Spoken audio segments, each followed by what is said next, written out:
Live from WTVO Rockford and your home team. Eyewitness News at 5 starts now.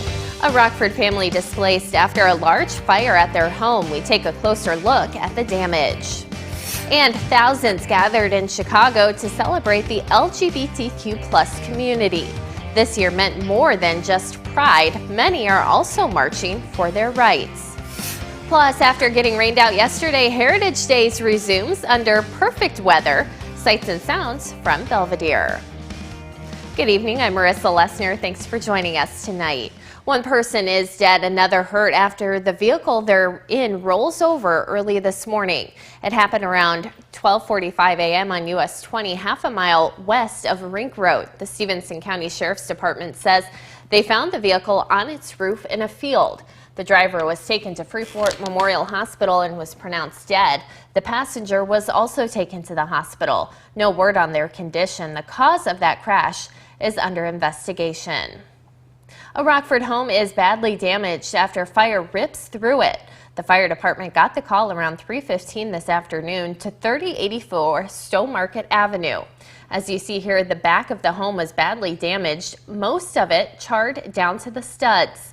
Windows were also broken out and the remaining siding is peeling off. No word yet on if anyone was hurt and what caused that fire.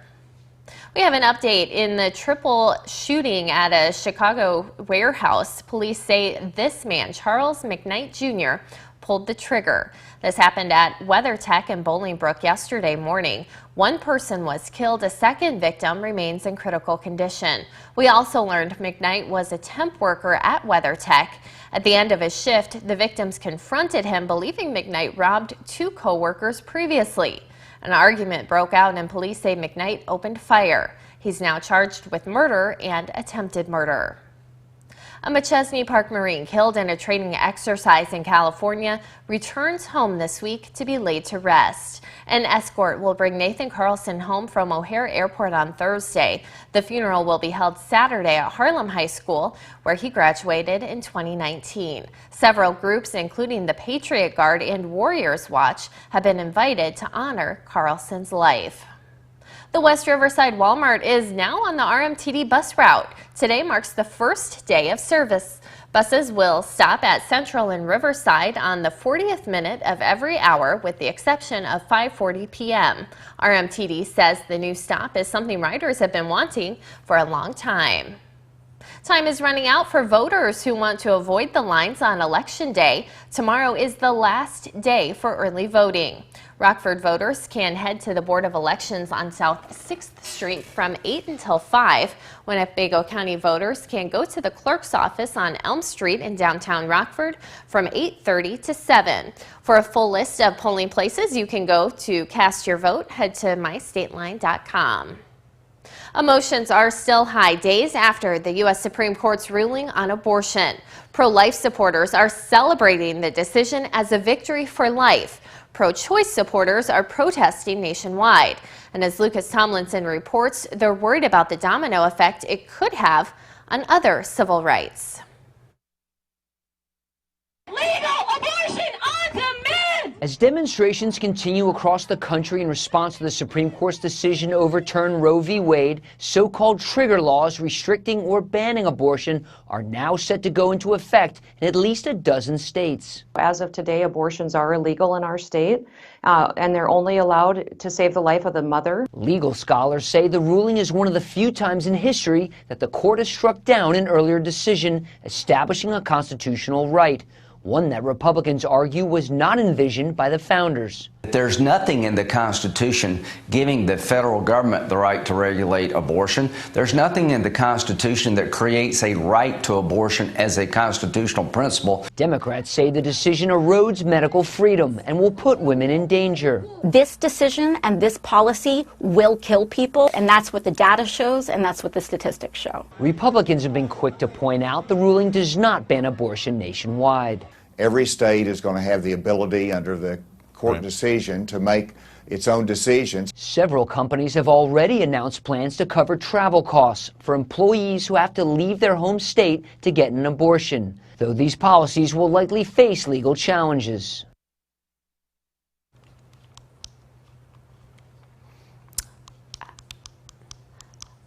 And that was Lucas Tomlinson reporting. Meanwhile, confidence in the U.S. Supreme Court plummets to an all-time low. The 3-week Gallup poll took place before Friday's historic ruling. According to the data, Americans' confidence in the court sits at 25%. The previous low mark for the court was 31% back in 2014. Confidence is down by double digits among Democrats and independents. It's essentially unchanged among Republicans. Thousands marched in Chicago for the city's Pride Parade. Today's event took on more than just celebrating the LGBTQ+ community. Many in attendance say they're marching for equality following the Supreme Court's decision. Some are concerned the rights could be taken away next. This is the first time in 2 years the Pride Parade has been held because of COVID. A parade marches through a very colorful downtown Belvidere during Heritage Days. This morning, everyone had the chance to leave their mark on State Street with Paint on State. Then this afternoon, hundreds of people lined the streets to watch as fire trucks, police cars, and several groups and organizations paraded down State Street. Of course, the favorite part for the kids was the candy. Heritage Days wraps up tonight with fireworks at dusk. Welcome back. The 4th of July is next Monday, and it seems the high gas prices are not keeping people at home. AAA expects a record 42 million people to hit the road next weekend, despite the national average for gas passing $5 a gallon. Analysts say this is a good sign for the travel industry. It's still rebounding from the COVID pandemic. So far, there is no sign travel demand will drop anytime soon.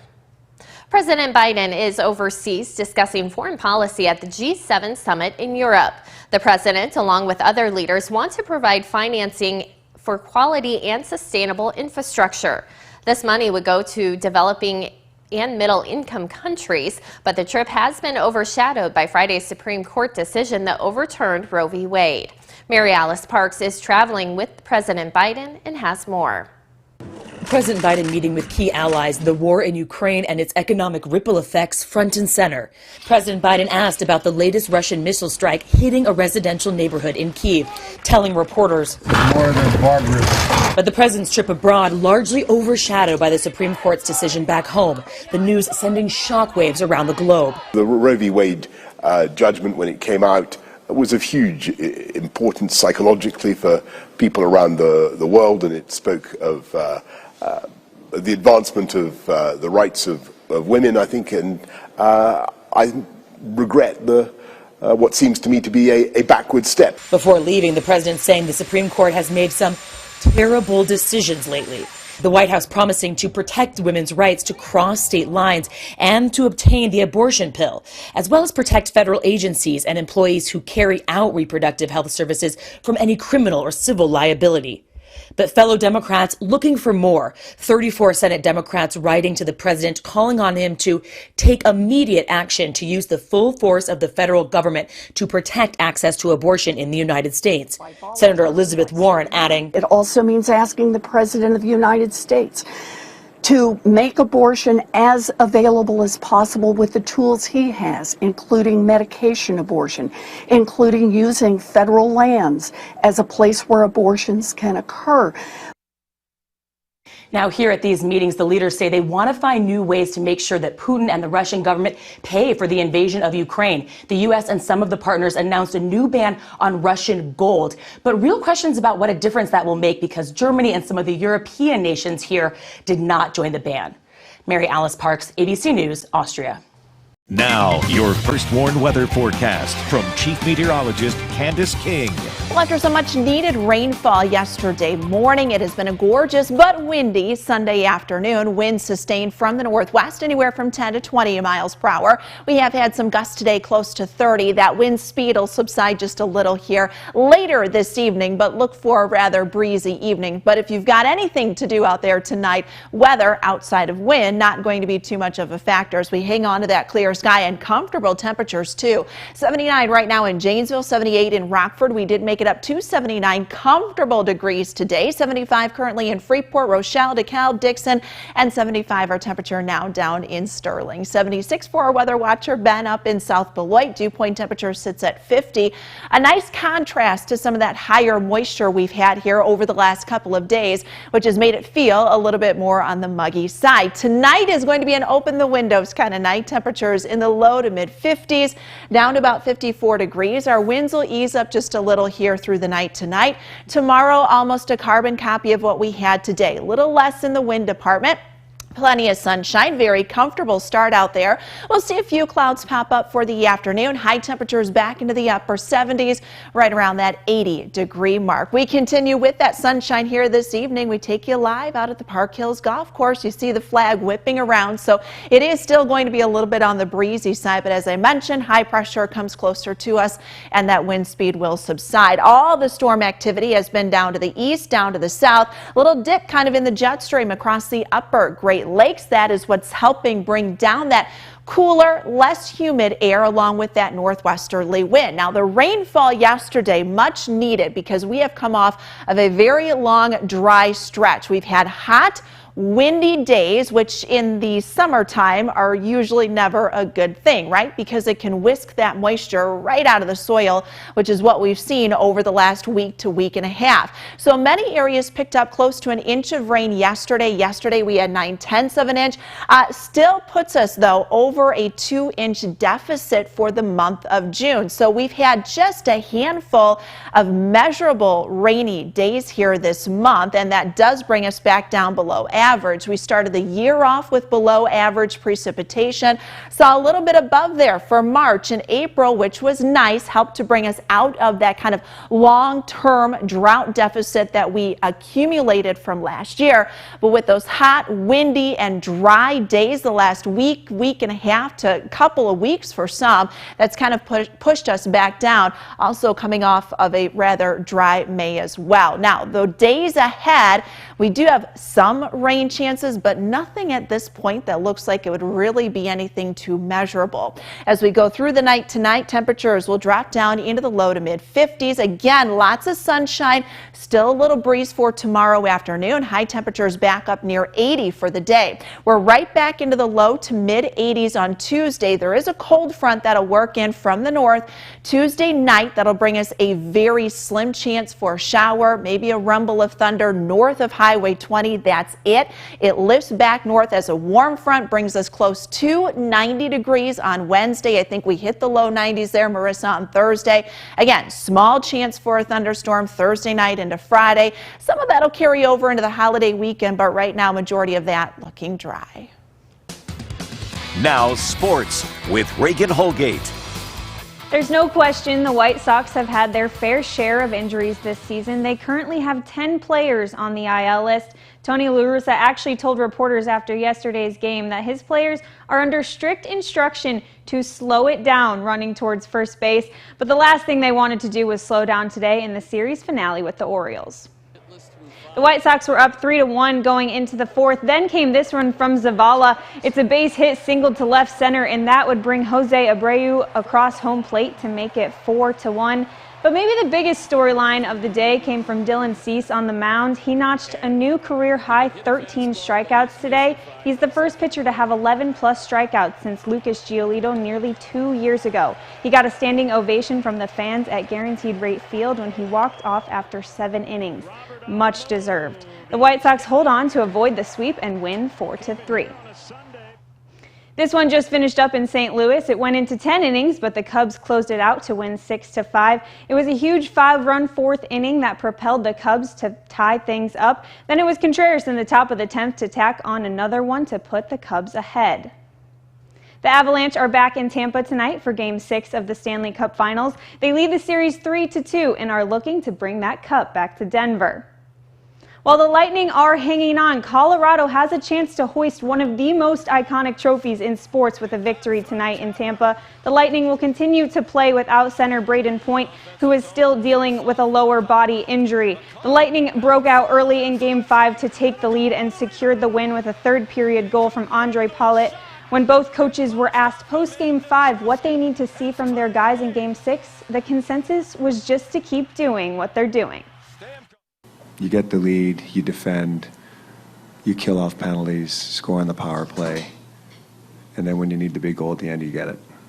We've been good because we just continue to play our game regardless of the venue. Guys have been digging in on the road. We've seen it through the regular season. We've seen it really step up in the playoffs. Guys coming hungry and ready to play. And the two will face off for Game 6 here shortly. You can watch that right here on WTVO at 7. The Beloit Sky Carp finished up their 6-game series in Lansing today with an 11-0 win over the Lugnuts. They clinched their 5th straight series win last night with 12 unanswered runs to down the Lugnuts 14-5. After a 12-game road trip, the Sky Carp will return home on Tuesday to start a 6-game set with the South Bend Cubs. What a day it was in the women's game today at Congressional Country Club. Inji Chun held on to stay atop the leaderboard at 5 under. She has now captured her 3rd major title at the KPMG Women's PGA Championship. And this win marks the 2nd largest purse in women's golf history at $9 million. Lexi Thompson struggled down the stretch and finds herself tied in 2nd with U.S. Women's Open champion Minjee Lee. If you follow women's golf, seeing Thompson in contention isn't anything new, but watching her win is something we haven't seen in years, and some question if it will happen again. Clear skies for us here this evening with the first WARN interactive radar. Look for another comfortable day tomorrow. And that's it for us. Have a great night.